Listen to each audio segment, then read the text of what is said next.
Matthew. Thanks, Sarah. Two questions, if I may.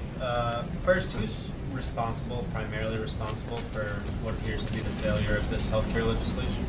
I would say Democrats. They're responsible. Given Sure. that they're in the minority. Absolutely. They're responsible for passing Obamacare. They're responsible for creating the mess that we're in. They're responsible for being unwilling to work with Republicans in any capacity to help fix a system that they know is completely flawed and have publicly said so. I think that it's pretty clear, and I think the responsibility lies on their shoulders. Zeke? Yeah, thanks, Sarah. I want to ask you about two statements from the president. One coming up a year ago this If Friday. you can speak up. Sorry, two statements from the president. One coming up a year ago this Friday at the Republican National Convention as he accepted that party's nomination. He said, "Nobody knows the system better than me, which is why I alone can fix it." So, if the president knew the system so well, does he owe his supporters an apology? That he couldn't get health care across the finish line. For what? Having the stock market at an all-time high, creating jobs, putting ISIS on the run, getting rid of countless regulations that have made the business climate better. Should he apologize for that? Absolutely not. We should be very proud of the progress that we've made in the first 6 months and the continued progress that we're going to make over the next 7.5 years. Second question, another statement regarding your response to Matt. This is from November 8th, 2013 from the president. Leadership. Whatever happens, you're responsible. If it doesn't happen, you're responsible. So why is the president trying to shunt responsibility over to Democrats? Doesn't he own any of the blame here? The blame of a program that was created and forced through before he took office? No. But the process of reforming healthcare is certainly not over, and we're going to continue to focus on reforming the healthcare system and putting one in place that isn't a failure like Obamacare. Sarah, both you and the president have suggested that Obamacare is simply dead. In fact, though, there are millions of people who still depend on it, and the president has decisions to make, as was noted earlier, the payments to insurance companies and subsidies.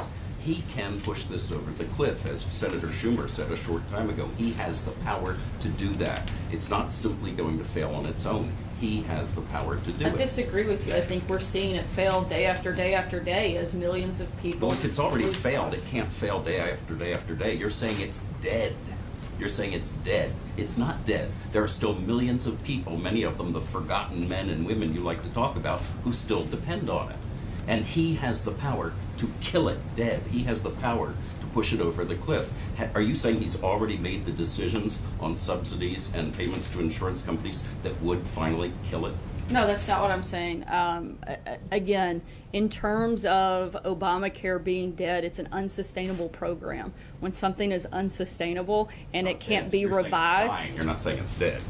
I do. There are people who depend on it. Millions of people. Many of them your supporters. Right, his supporters. And How that's could it why be dead? that's why the process of repealing and replacing would need to make sure that those people are continued coverage, and that's been a big focus and one of the priorities of this process throughout from the beginning. Is he going to help push it over the cliff?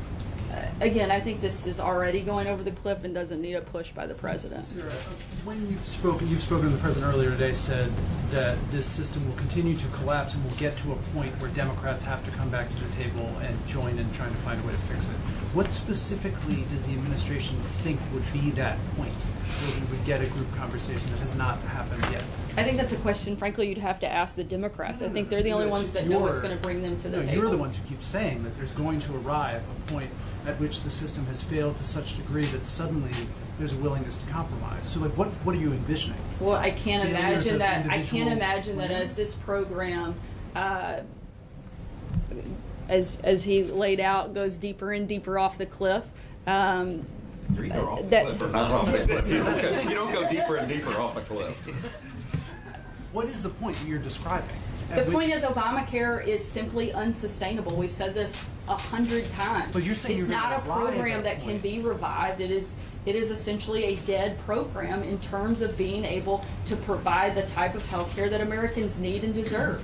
And our point is the priorities that the president has laid out. We have to have a plan in place that actually provides care, not just coverage, that brings the costs down, lower deductibles, across the board reform. And at this point, hopefully Democrats will see how bad the system is and come to the table. What specifically is going to happen to bring them back to the table?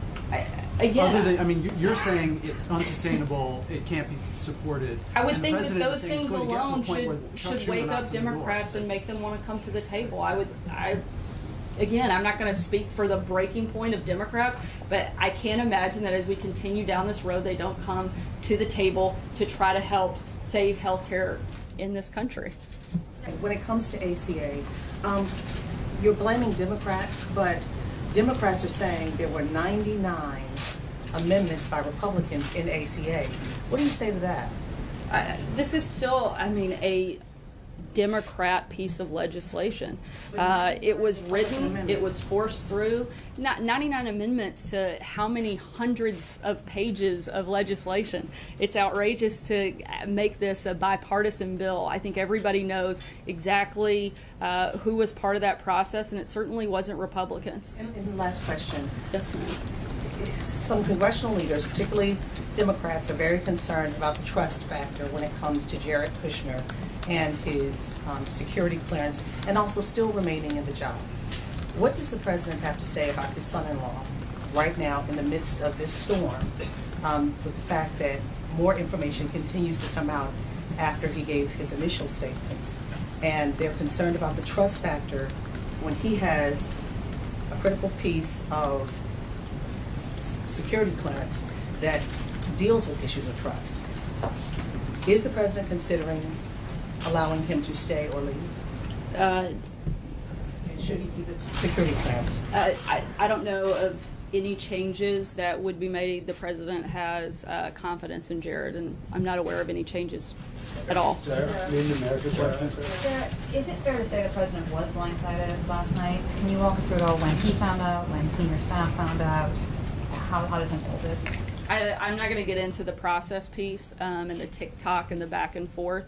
Again, as we've said a dozen times, our focus is on the repeal and the replace, not the process piece of it, but making sure that we get this done. Also, Sarah, Sorry. one more. Can you confirm the president did tell lawmakers again last night that they would look like dopes if they did not go through the repeal and replace? I'm not sure. I'll have to check and get back to you. Thanks, Sarah. I want to ask you about the president's pledge to get more Republicans elected in 2018.